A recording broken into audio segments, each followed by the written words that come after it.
You weren't sent to heal the broken. You were sent to reveal what broke us.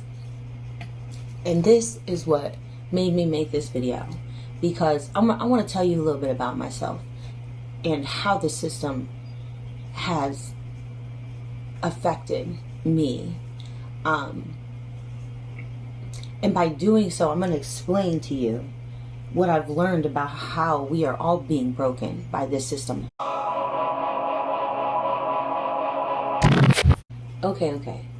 Let's just be clear here.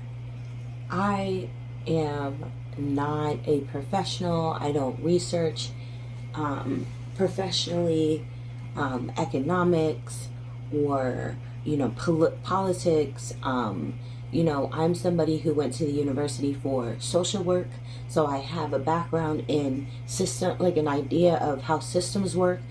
Because of my education, I have been involved in different organizations, and whether that be politically or social work, service level aspects, and I have personal experience with what I'm about to talk to you about. But I think a conversation needs to be had, and I'd like to be a part of it. I know that there are folks out there that are already having these conversations, and I think that one of the things that I've learned in life is sometimes we don't hear something until it comes out of somebody else's mouth, right? Person A can tell you something and you can hear them say it, but you don't really get it. You're not going to change your behavior because of it.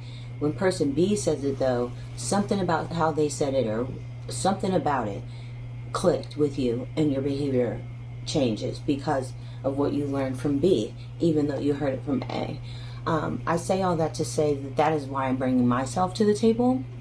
I do feel vulnerable bringing myself to the table, because, like I said, I'm not, I don't have the educational background to give you the language that you may be looking for. And I feel a little bit like, the world's been very police. There's been a lot of policing happening with language and community building on the internet. It's just very strange because we're all fighting the same fight, but if you use the wrong word, now we're on two different sides of the same playing field. So there's all that to be said. There's a lot of anxiety and fear that comes up when I think about putting myself on the internet to have these kinds of conversations. But what am I here for? I read a quote this morning. It said, "You weren't sent to heal the broken. You were sent to reveal what broke us." And that was by Carl Jung. And I needed that. I needed that because the person that I am, I have been asking myself, do I need to go into community care or individual practice so that I can bring healing to the people that I love, the people around me, because things are not great. And, we all need to be healed, whether it be from something that happened 15 years ago, 4 years ago, or 4 minutes ago. There are things that are happening right now. Gaza, for instance. As a spectator, there's trauma in that. That's just truth. That's just truth. I'm not saying that, there's no degree in this trauma. It's just wild. So with that said, you weren't sent to heal the broken. You were sent to reveal what broke us. And this is what made me make this video, because I want to tell you a little bit about myself and how the system has affected me. And by doing so, I'm going to explain to you what I've learned about how we are all being broken by this system. The system is broken. Yes, that was the cat. The system is broken indeed, but we are all being manipulated and shaped negatively under it. So let's get down to business, right? 50% of this nation, it lives in poverty. I looked this up. I think it was like 49 point something percent, but it was about 50% of this nation lives in poverty. With that, I grew up in poverty. Okay, so how does this affect the human being, the person, right? Because we are holding adults accountable for things that have, this has been a systematic issue, right? So I'm going to be 30 years old very soon. I grew up in Section 8 housing. My mother had a time limit between when she was allowed to birth me and had to return to work because of, you know, the food stamps that she was receiving, the housing that she was receiving, you know, all of those things require a timeline for you to get back to work because you need to bring money back in. And with that said, the child then goes off to daycare. What I'm talking about is the start of life. You come out of the womb as a poor child, which is almost 50% of America. You come out of the womb and your parent has a certain amount of time that they are allowed to care and nurture for you before they need to return to work. That means that your psyche and your physical body is affected by that at infanthood. So I went to daycare. My mother was overworked, and I went to daycare. Those daycare center workers, they didn't know me. They didn't love me. They did their best, but that is not the same thing as receiving what you need from your parent in the first year of life. I say all that because people who are more well off have an option and also can spend more time. My mother worked 2 jobs, so I went to daycare and then I had a babysitter. You know, my mother was not around, not because she didn't want to be, but because she couldn't be. And that affected the child. With that said, you know, I get old enough to go to school, and I go to a school district that's underfunded. Now, this isn't about me necessarily, because there are some aspects of this that are true and untrue, because I'm not sure about the funding of my school district. But I do know that my town is small, and there's limited access in that area. You know, when I learned that there were other, you know, opportunities at other high schools, I tried to get in there. I'm only saying that because when you live in an underfunded school district, it affects the teachers. Those teachers are coming in tired, overworked, underpaid. It affects your learning outcomes as a child because I'm going home, I'm not getting the same amount of food that other children are getting. Again, my mother's not home to rehearse things that I'm learning in the classroom with me.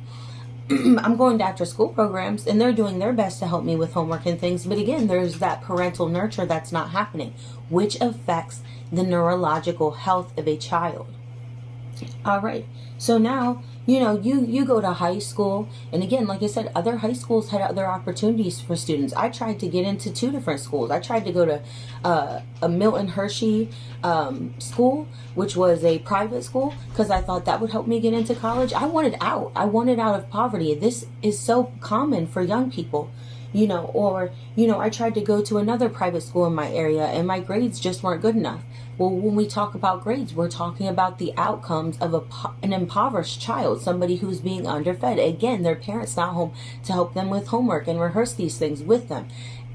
And so we're talking about comparing somebody who has even just a parent household that they can afford to work 1 job. We're saying 1 parent household they can work 1 job is more well off than somebody who has a 1 parent household and that parent has to work 2 jobs. You know, so this is about the child too. Again, this isn't just about the parent. So you have somebody who graduates high school and they're living in poverty. Their goal is to escape poverty, and so they have the option of joining the military or going directly to college and getting loans. Well, I was a kid. I didn't have the health to go to the military. I had a seizure. I believe.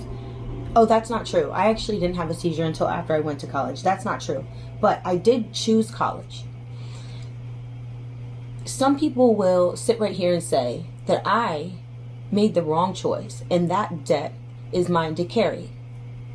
I did sign my name on it. It is my debt to carry, but I was 18 years old. 18 years old. And what we know about the brain is that it isn't even fully developed until you're 28. So I had 10 years more of learning of how to live here on this planet, but I made a permanent decision for my life by signing myself into 40 grand worth of debt. We're asking impoverished children who are desperate to escape poverty to sign their lives away. So there's that. Now I'm in college, right? I'm in college, but I'm an impoverished college student. I worked 2 jobs. I worked a job on campus and I worked off campus, and I had to study for school and still compete. Right? Because I have to not only pass the class, but I want to succeed. I want out of poverty. I want to be chosen for jobs. This is America, baby.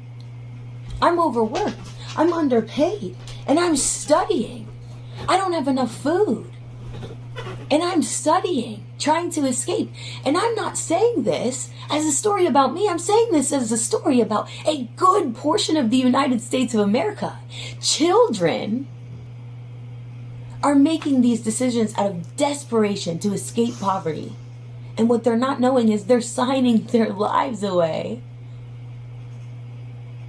to escape a system that they're stuck under. And why do I say they're stuck under it?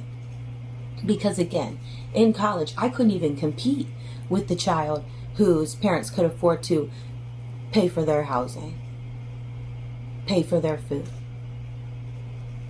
I couldn't compete with that next child. And so that led me to poor outcomes in the university. And then I had a seizure, so then I have a health outcome that impacts me.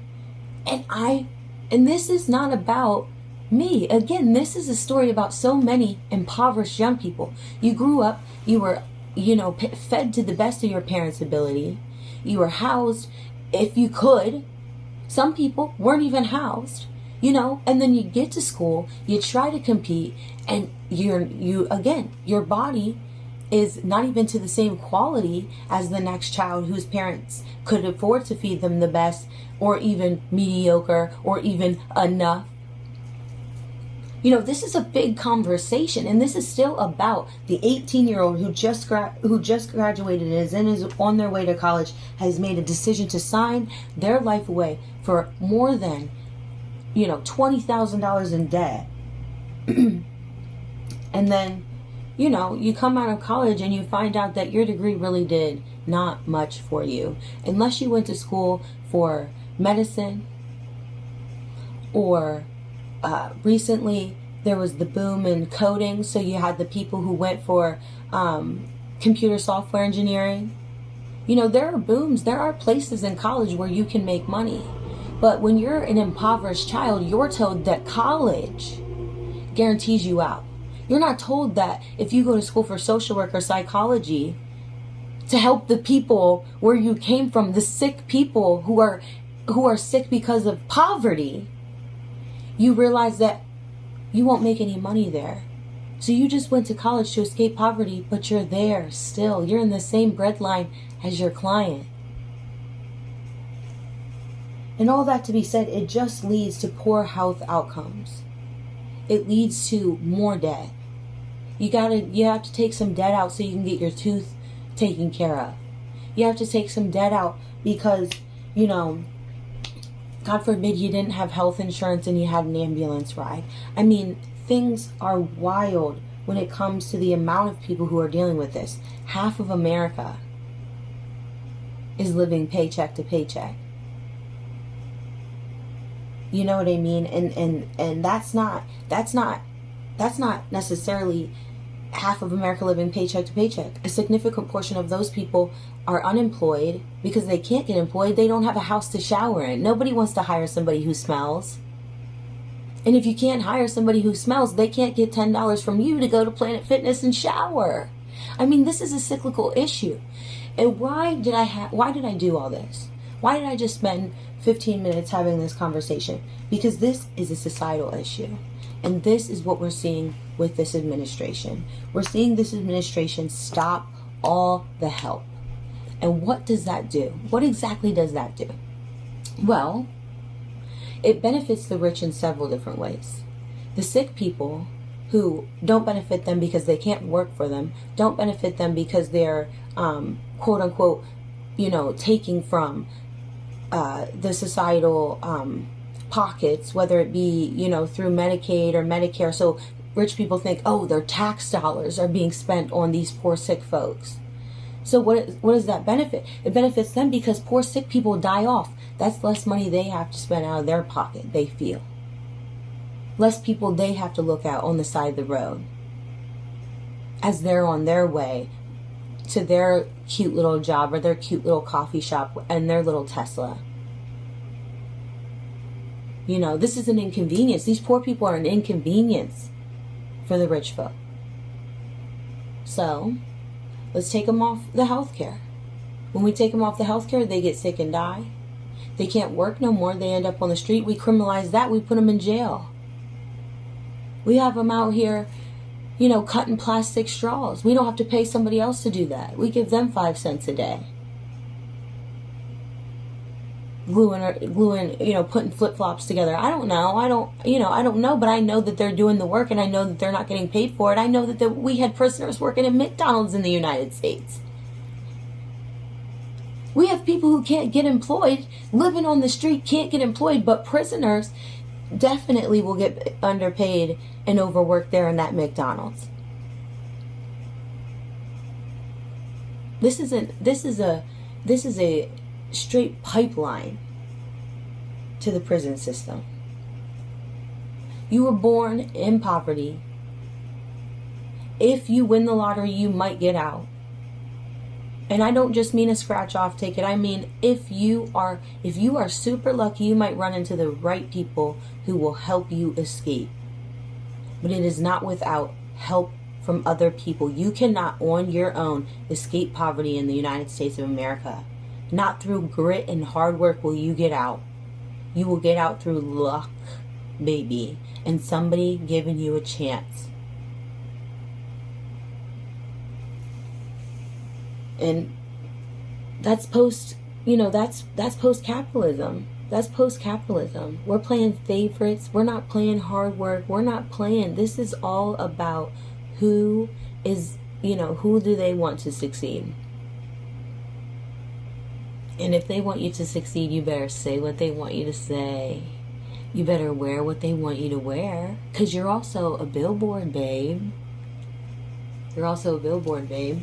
Because if we make this look good, then we keep those poor kids deciding to go for debt or the military so they can fight our fight too. Because we need those folks over in the Middle East to steal some land for us to continue to build our wealth. So yeah, this was, not a concise Lowell speech. This was just a conversation. I want to put myself out there. I think it's important that these conversations are had. I appreciate it if you made it this far. I did not intend for this conversation to go this long. But the point of what I'm trying to say here is, like, a lot of the time we hold the individual responsible for their plight. We say to the poor person on the side of the road who's begging that, it must have been a decision that they made. But when you look at the actual statistics today, I mean, with 50% of the United States living paycheck to paycheck, making under $15 an hour, which is a poverty wage at this point. That was a living wage years ago. That is a poverty wage at this point. So, this is where we are. We're all wage slaves. That's what it's called. It's called a wage slave, and that's where we are. And we're starting to wake up from the illusion that if you wage slave it out, you might escape slavery. Be a good little slave, and we'll put you in the house. That's where we're at. And I do think that because people are waking up to it, it's starting to become an issue for our country. And I think that's why there's some, under wraps workings going to increase control. Because if a lot of us are waking up to the fact that we will not escape our plight, then we'll stop will start to fight for just something different, and that's dangerous to the bridge. So yeah, that's where we are. Thanks for watching, y'all. Comment if you got something to add, or even if you liked my video, just give me a thumbs up. Peace.